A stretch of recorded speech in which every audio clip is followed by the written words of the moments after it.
যে গলিগুলো শাখা গড়া আর তা পড়ানোর শব্দে মুখরিত থাকার কথা ছিল, 1971 সালের এক তপ্ত দুপুরে কেন সেটা হয়ে গেল মৃত্যুপুরী?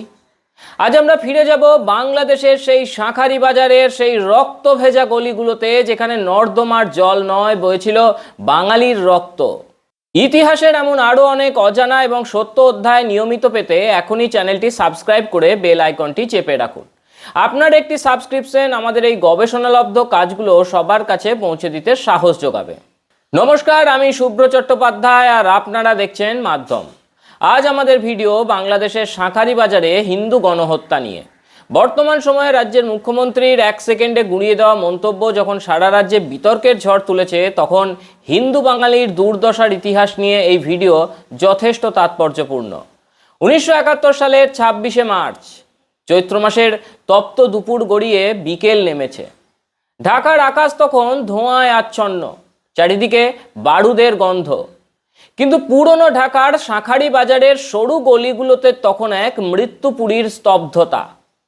কয়েকশো বছরের এই পুরনো জনপদ, যা শাঁখা আর অলংকারের কারুকার্যে মুখরিত থাকার কথা ছিল, সেখানে সেদিন প্রবেশ করল জল্লাদ পাকিস্তানি সেনাবাহিনী।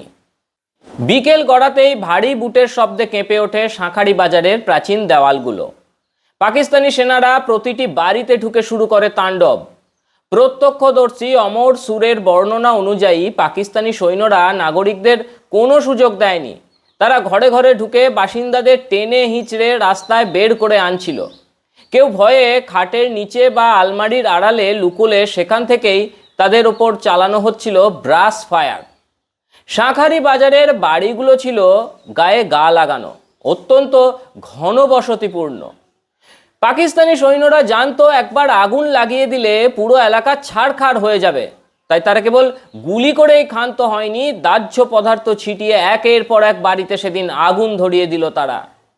এই এলাকার পাশেই জগন্নাথ কলেজ এবং ব্রাহ্ম সমাজে ছিল পাকিস্তানি সেনাবাহিনীর ক্যাম্প। সেখান থেকেই 26শে মার্চ 1971 শাঁখারি বাজারে ধ্বংসযজ্ঞ শুরু হয়। এরপর থেকেই শাঁখারিরা সেখান থেকে পালাতে শুরু করেন। 28শে মার্চের পর এই এলাকায় কোনো শাঁখারি নারী পুরুষকে আর খুঁজে পাওয়া যায়নি। এখানকার লোকজন প্রাণ ভয়ে বুড়িগঙ্গার ওপারে জিঞ্জিরায় গিয়ে আশ্রয় নেন, কিন্তু সেখানে গিয়েও পাকিস্তানি হানাদারদের হাত থেকে রেহাই পায়নি তারা। 2রা এপ্রিল 1971 অপারেশন কেরানীগঞ্জ এই নামে পাকিস্তানি হানাদারদের নির্মম হামলায় শত শত মানুষ নিহত হন। এর মধ্যে অনেকেই শাঁখারি বাজারের অধিবাসীও ছিলেন। এই গণহত্যার সবচেয়ে কলঙ্কিত অধ্যায় রচিত হয় একটা নির্দিষ্ট বাড়িতে, যেখানে পাকিস্তানি সৈন্যরা একত্রে 126 জন হিন্দুকে সারিবদ্ধভাবে দাঁড় করিয়ে গুলি করে হত্যা করে। লাশের ওপর লাশ পড়ে জটলা পাকিয়ে গিয়েছিল সেদিন। সংকীর্ণ গলিগুলোর নর্দমার জল বদলে যায় রক্তের লাল রঙে। বিভিন্ন ঐতিহাসিক নথি ও দলিল অনুযায়ী সেই বিকেলে নিহতের সংখ্যা নিয়ে ভিন্ন মত আছে, তবে নথিপত্র বিশ্লেষণ করলে দেখা যায় নিহতের সংখ্যা 200 থেকে শুরু করে 8000 পর্যন্ত হতে পারে। এই বিশাল ব্যবধানই বলে দেয় সেদিন কত বড় মাপের ধ্বংসযজ্ঞ চালানো হয়েছিল, যার সঠিক হিসাব রাখা তখন সম্ভব ছিল না। 80 বছরের বৃদ্ধ থেকে 5 মাসের শিশুও রেহাই পায়নি সেদিন পাকিস্তানের বাহিনীর হত্যাকাণ্ডের হাত থেকে।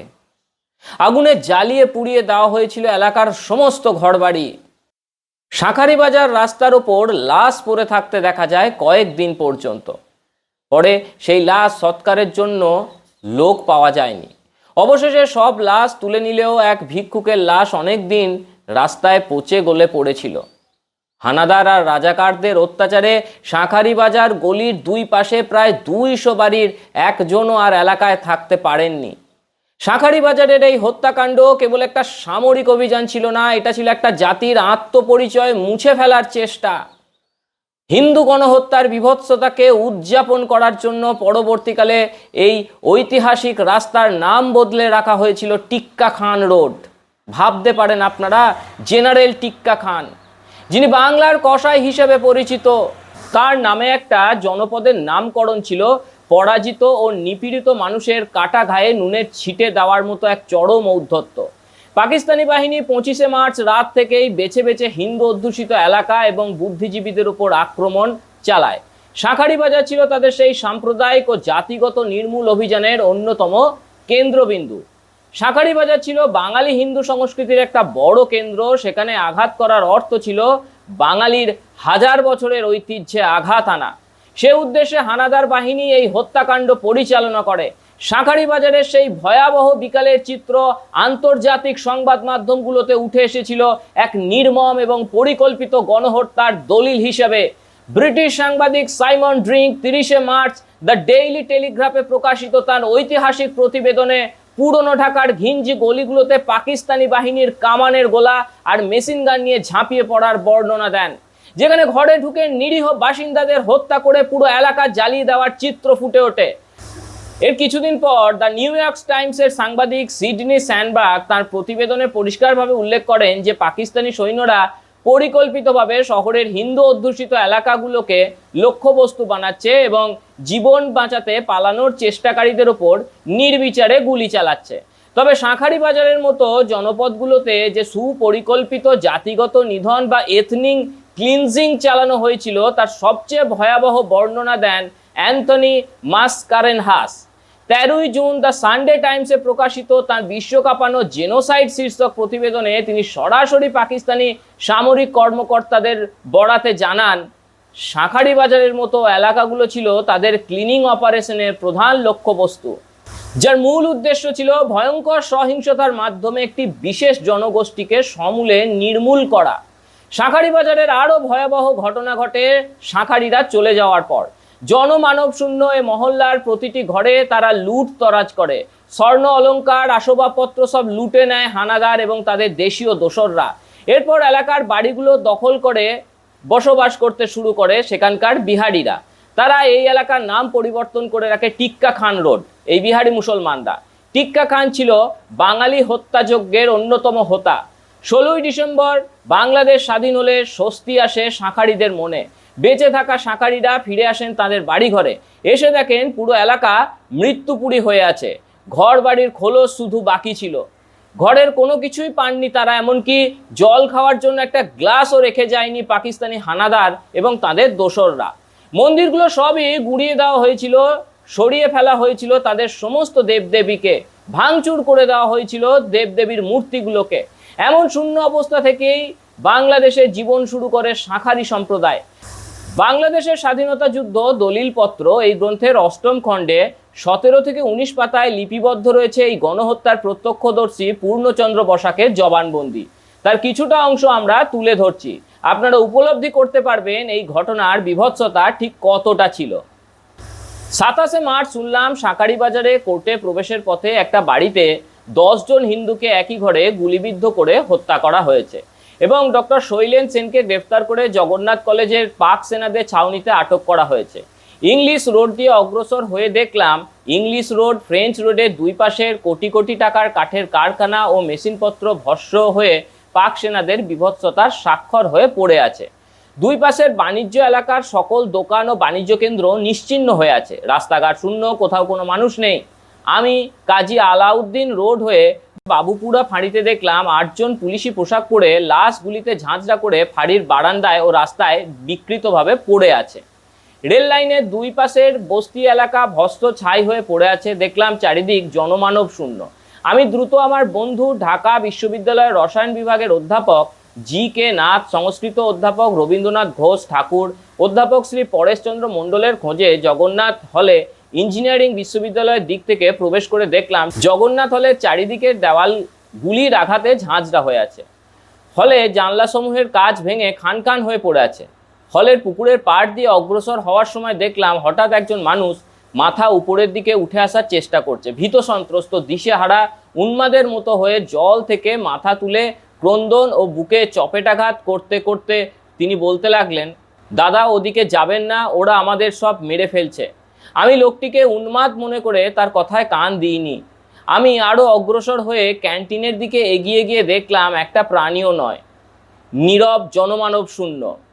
ক্যান্টিনের ভিতর দিয়ে হলের নর্থ হাউসে প্রবেশ করে দেখলাম একজন হিন্দু যুবকের লাশ পড়ে আছে, মাথার চুল আগুনে পোড়া, সারা দেহ গুলিতে ঝাঁঝরা। আমি দোতলায় না উঠে সোজা রাস্তায় নেমে শহীদ মিনারের সামনে এসে দেখলাম শহীদ মিনারটি ভেঙে খান খান হয়ে পড়ে আছে। শহীদ মিনারের পিছনে সদ্য মাটি তোলা 100 ফুট এক বিরাট গর্ত দেখলাম। গর্তটি কিছুক্ষণ পূর্বেই মাটি দিয়ে ভরাট করে রাখা হয়েছে। গর্তের উপরে মাটি ভেদ করে কারো হাত পায়ের পাতা দেখা যাচ্ছে। শাঁখারীবাজারের এই রোমহর্ষক ইতিহাসটি কি আপনি আগে থেকে জানতেন? জানান কমেন্ট বক্সে। আরও জানান হিন্দু গণহত্যার এমন আর কোন না বলা ইতিহাস নিয়ে আমরা পরবর্তী ভিডিও করতে পারি। শেয়ার করে ছড়িয়ে দিন এই ভিডিও। নমস্কার।